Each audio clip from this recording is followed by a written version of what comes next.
Hello, welcome. Thanks for tuning in today. My name is Hannah, my pronouns are she and her, and I'm the Family Sunday Coordinator at the Art Gallery of Greater Victoria. And you're joining me here for our very first ever online Family Sunday. I want to start out by acknowledging that I'm recording this video on the unceded territories of the Lekwungen and Wasanich peoples who have been stewarding this land, taking care of this land, and being creative on this land for thousands and thousands and thousands of years. And so I'm grateful for the opportunity to live here and to share this video from these territories.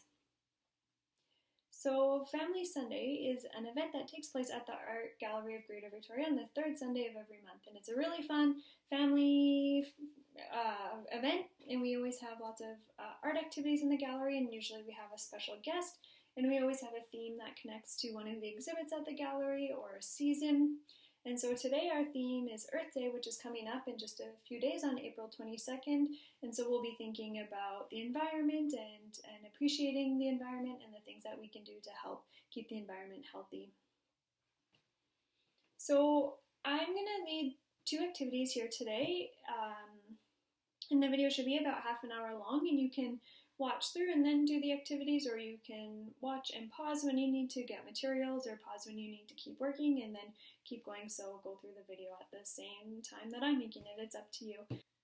The two activities that I have for us today, the first one is love letters and drawings to the environment. So here's an example of one that I've done of a magnolia plant that's outside of my house.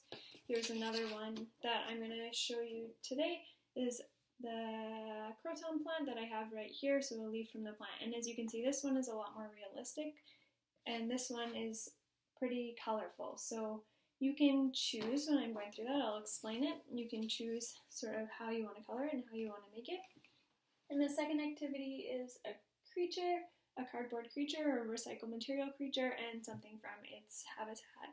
So something that it eats or something that it lives near. So the first activity we're going to be doing is the love letters and drawings to the environment, and both of these activities you should be able to do with supplies that you have at home. For the love letters, what you'll need is paper and drawing supplies. So I have just some drawing paper. You can use white paper, printer paper, art paper, whatever you have, and then definitely pencil is good. I have some markers that I'm using, pencil crayons. You can also use crayons. Some other things that are good to have.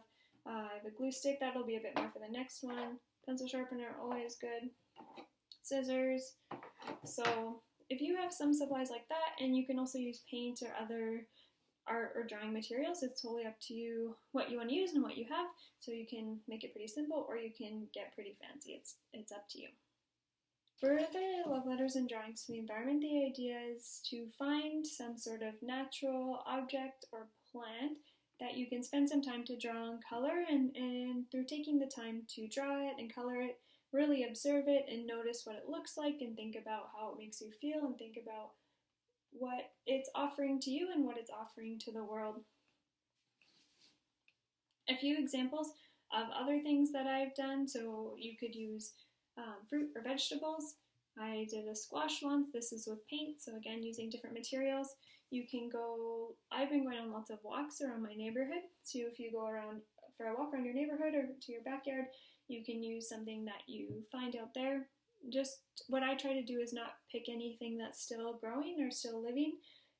Try to find something that's on the ground and just check if you're going for a walk with your family. Make sure that it's something that's safe to pick up and to handle. Not all plants are good for humans to touch. I also found a pine cone. I'm not going to draw it today, but I thought it was a good example of something that there's lots of pine cones lying around my neighborhood. Or I'm going to do the example drawing of this plant in my house today, so you can use something from around your house as well. But something that is alive or recently alive, like the fruit or vegetables, something that comes from the earth and that helps sustain us and keeps us healthy and makes oxygen, or makes the earth, a place for us to live.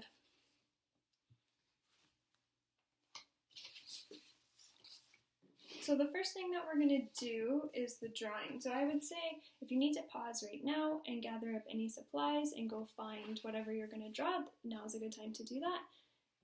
And then you can come back and keep going. Or just keep going if you're ready to draw.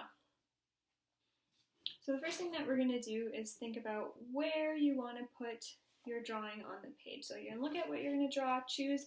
So this is a big plant, but I just am going to draw one leaf. And so if you're going to draw one flower, one plant, think about where you want it. You can think about where you want it on the page. And so I would suggest or invite you to fill up your page. I think it's really nice when you have a page to fill it up with your drawing, and you can do some writing after. So even I found that there was lots of space around the edges to do some writing. If you would rather write a lot and draw less, you can make your drawing a bit smaller. That's fine. So think about where you want it on the page. Try fill your page and draw with pencil first. So I'm going to go over this a bit. Draw with the pencil. If you need to erase, oh, that's another supply I don't actually have right here with me, but if you need an eraser. And think of, notice the shape of the outline. So the leaves are a little bit bumpy. Some leaves have jagged edges, or if you're doing a flower, you can try to look at how many petals there are. So spend some time looking at what you're drawing and really observing what it looks like. And on these leaves, there's a nice vein down the middle and on the edges, and there's lots of pink and yellow. But for now, I'm just drawing more the shape and the detail, not quite the color yet. But it depends what you're drawing. Some things might be more simple at this stage, and some maybe you want to make a bit more complex. So next, you can decide, there's a few choices. You can outline it if you want. So for example, this one, I didn't outline the drawing, but this one, you can see the black, I outlined it in Sharpie. So it kind of can make it a bit bolder, and this one is a bit softer. So it's up to you if you like coloring in, like kind of a coloring book and having the outline, you can do that. But if you just want to start coloring from your pencil lines, that's fine too. I am going to outline this one. I think it makes it kind of pop a bit, and then I can see really well where I want to color. So I outlined the outside, and then I'll outline with the line for the veins.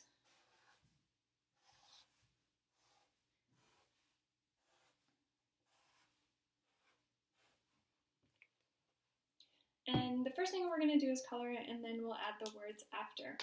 So again, I'll show you my two examples. This one was colored more abstract. I was thinking about how I was feeling and tried to do colors that really showed how I was feeling instead of what the plant actually looks like, because the magnolia flower is like very pale pink and white, so it's actually not a very colorful plant.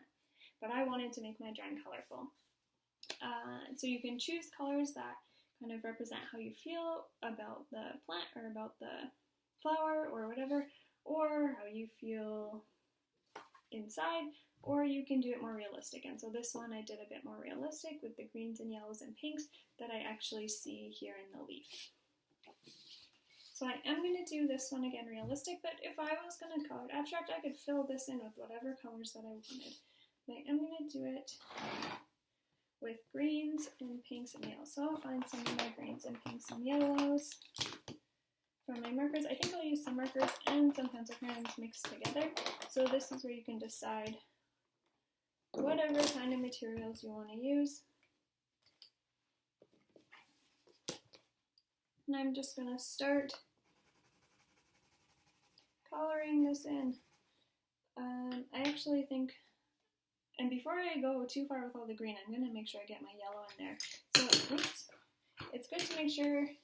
Depends what you're using, but often lighter colors, if you put them on first, it's better because it's hard to layer light colors on top of dark colors. So I'm just coloring, this vein is like pretty yellow the whole way down, same with the little ones. So I'm just going to color them all nice and yellow with the pencil crayon. And I'm pressing pretty hard because it's makes it a pretty solid color.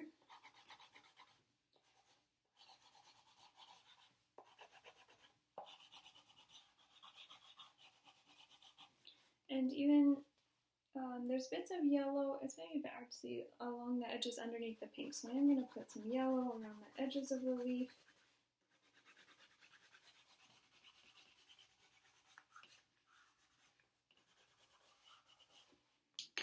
And then I'm also going to go in and add some of my pink. And I think I'll do some more pink with the marker after because it's a bit brighter, and the pink on here is pretty bright, but this is a good place to start.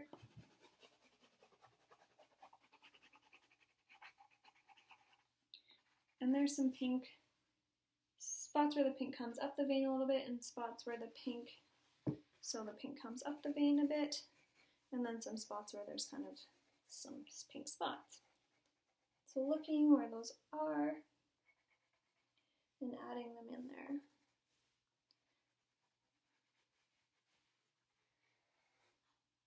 And then I'm going to start going back with my green and do my green layer.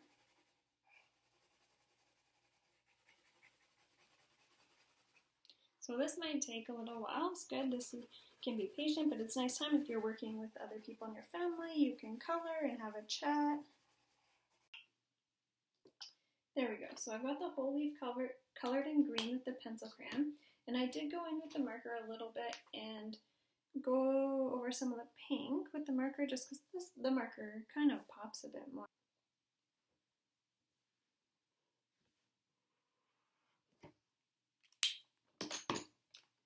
And with the green marker too, I started to go over it a bit. The marker kind of makes it a bit more solid, so you don't have to do this. I was just experimenting a bit too with the different, the markers and the pencil crayons together.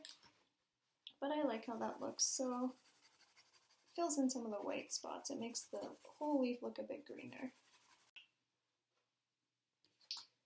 So I've got my drawing finished here, and now I can write on it. So you can think about whatever you've drawn.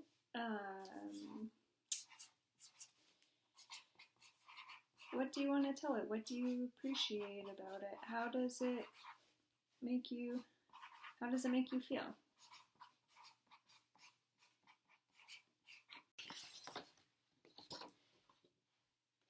So I've written the letter on mine. It says, "Dear Croton, thank you for adding some life and color to my home. You are very beautiful. Love, Hannah." And I wrote the date that I made it. It's nice to put the date on things to help you remember when you made them. And I'll just show you what I wrote on this one. When I had been sitting outside, said, "Hey Magnolia, hi sunshine. I feel you gentle breeze. Thank you for making me feel warm, but not too hot. Happy and relaxed today. I hope you can keep growing, keep blowing, keep shining, and I'll do what I can to keep you running as you should." And I wrote the date on there as well. So those are the love letters and drawings to the environment. And as you make yours, you can think about, like I mentioned, what you appreciate, things that you find beautiful or interesting in nature, and how they make you feel. How does it make you feel to be outside? Like in my letter, I was feeling really relaxed spending that time outside drawing, and so these are nice practices, I think, for myself and hopefully for you to help us feel calm and to feel relaxed and to feel inspired during a time that is pretty different than what we're used to, right? And to appreciate the natural world that's around us and that we have the privilege of seeing and living in, and to also think about the ways that we can, in return, protect the environment and do things that will help keep the environment and help keep the world healthy so that the world can also keep us healthy. So we can move on to the next activity. So the second activity that we're going to do is recycle materials creatures and something from their habitat or something that they need. And so on these, what I've done is I've cut out the shape of, in this case, a hummingbird, and Anna's hummingbird. I was looking up I've seen some hummingbirds as I've been walking around the past few weeks, but I didn't know what kind of hummingbirds live here, so it's a nice opportunity to think about what sort of creatures, animals, or insects you might see in your neighborhood, or ones that you know you've seen outside in kind of close to your house, or if you've gone camping or hiking, or animals that you know that live in the same region as you, and also what sort of things that they need to eat to survive. And so this plant is supposed to be an Oregon grape, and this is a plant that hummingbirds here like. So So this I've used lots of collage. So the first thing I did, and I'll show you this, is I thought about what kind of creature to make, and then I looked up some pictures of shapes. So maybe if you have a book, or you can look on the computer, or just from your imagination, your memory, what the shape of this creature is, and then I filled it in with paper collage materials. So I'll show you the materials that I have here for this. Definitely scissors. I still have my markers and pencil crayons from earlier. Glue. Again, I have my pencil, my Sharpie, and I have cardboard pieces. So these are from granola bar box. This is a nice weight of cardboard that's easy to cut from like cereal boxes or things like that. This cardboard is a lot thicker, so it is a bit harder to cut, but you can use an X-Acto knife or someone who's helping you out. Some parents or adults can use the X-Acto knife. It's a bit easier to use that to cut the thick cardboard. Otherwise, even just regular paper or cardstock, any sort of paper or card material will work.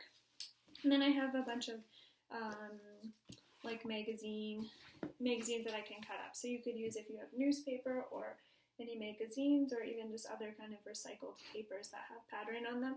And if not, you can also, you can use like just like construction paper, so colored paper, or you can also just color, again, with the markers or pencil crayons on the cardboard or with paint. So there's a variety of materials that you can use for this. So if you want to pause now and get any materials, you can do that. Or if you want to think about what animals or what creature, what animal you're going to do, you can do that now. Once you're ready with your cardboard, and I already did draw this butterfly on here. For this example, I'm going to do a butterfly. I was looking at upside down. So I'll go over this a bit darker again so you can see it. But and this one's a bit small, or medium size, but you can make whatever size you want. So I drew the outline with pencil, and I'm going to go over it in Sharpie, just again to help it really pop, and it makes it easy to know where to cut. So I've got my butterfly there, and then I'll cut it out. Oops. So I've got my butterfly cut out, and then I'm also going to do, I decided I'll do a daffodil. So I've got it drawn in pencil on here. Again, I looked at a picture for this one, but if there was something that was in your house or in your yard, you can go and look at the actual plant or flower. You can also do like a tree or something. Think about whatever the creature that you're doing, what sort of things are in its habitat around where it lives. Maybe what does it eat, or where does it sleep? Like what sort of things does it need that you could make that, you know, it either eats, keeps it healthy, keeps it safe, keeps it warm. And as you can see, my stem isn't that long, but I thought I cut out a piece of thicker cardboard already earlier that I'll actually glue it on after behind for the stem, and then I'll have a nice long stem. So I've got my daffodil cut out there, and the reason I was doing this on cardboard is so it's a bit sturdier and stronger. Again, if you're doing it on paper, that's totally fine. On this one, I used some marker, and this is cutout materials, and this is marker, this is collage like paper cutout and then drawn on top. So again, you can kind of do whatever mix of materials that you want to fill it in.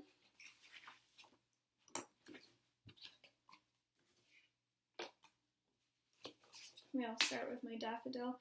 So I have a bunch of little yellow squares that I cut out of here that I think I'll use to start decorating. And what's nice is you can, you can do a few things. You could color on it first and then add some collage after, or do some collage, add some paper first and then color on top. So I have my glue stick and some little squares of paper that I cut out, and I'll layer them on top. And what you can do is it doesn't really matter if they go over the edges, you can trim that later. So I've got those on there, and then you can see too on the back where they're sticking out, it's a bit hard to see maybe, but I'll just trim it so that they line up with the size of the petal again. And you can do this at the very end. It kind of makes more sense to fill it all up and then do it at the very end. I'm just doing it now to show you that it doesn't really matter if they go over the edges. And you can see here too, I went over some of my Sharpie lines. That's fine. You could like cover the whole thing and then go back over top to draw your lines for this shape. So there I got the daffodil. You can see I covered some of the petals in yellow and some I colored, and then in some spots I colored over top. And so I had trimmed, so my edges are lined up, and then I also went over top with the marker and added some darker yellow in a few spots. Next I can do my butterfly. I'm just going to color the rest of the wings black as a background, but you could make yours super colorful. So if you're looking at a picture, I think this was a painted lady butterfly that I looked up. So if you're looking at an actual picture of a creature, you can make it realistic, or you can get fancy and do whatever colors or patterns that you want. So I've got it all colored black there, and then I'm going to look through the magazine and find some colors to cut out. The butterfly, when I looked at the drawing, had some black and yellow, so I found a page with some black and yellow. I'm going to cut out some shapes. And I think butterflies are usually pretty symmetrical, right? So do the same shapes, 2 of the same shapes for each side, and I'm just placing them where I'm going to put them on my butterfly, and I'll glue them in a minute. I'll show you. So there, I've got some polka dots on my butterfly, and I just want to do something for the body, which I think was kind of gray, so I just have some grayish sky here. So I'll cut that out. It's like a bit round in the middle. Get that all ready, and then I think too, I'll add some details. So you can make it look realistic, but sometimes it's kind of fun to make it have a little bit of personality, so maybe I'll give it some eyes, and I'll give it kind of some of its body here. There we go. And the antennas I cut off, but I might cut some little pieces, or if you have other things like any googly eyes, or pipe cleaner, whatever kind of craft materials you have, or even better, recycled materials that you can find. Especially if you're making it big, things like bottle caps could become eyes. So just cut 2 little pieces that'll make the antennas.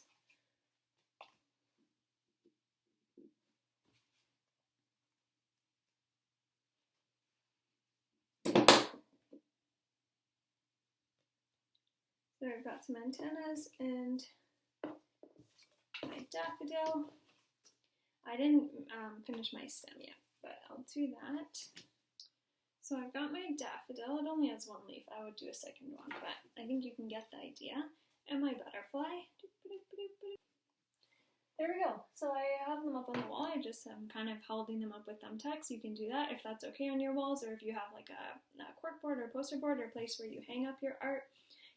It's also really nice if you want to put these in your window and put your love letters to the environment in your window, so then people who are walking around your neighborhood can see the art that see the art that you've made. At this time when we can't really be hanging out that close with our neighbors, it's still really nice to be able to show what we've been creating and share some beautiful things with them through our art that way. The other thing that we'd really love is if you can take a photo of your artwork and send it to me at familysunday@aggv.ca, and then we'll compile all the photos. I'll compile the photos and put them together, and then we'll share them on our social media so that we can see the wonderful things that you've made. So I think that's all for today. I am really excited to see what you've done. It's a little bit different for me recording and not seeing you all in person. And that's one of my favorite parts about Family Sunday, is seeing all the wonderful and creative ideas that everyone comes up with. So yeah, please do send it if you're comfortable having them shared out. And we'll see you next time. Family Sunday is May 17th. Probably be online again, but if not, you will definitely let you know, and we will be excited to host it online or at the gallery. And so enjoy your art making, enjoy your walks, and stay safe and stay well.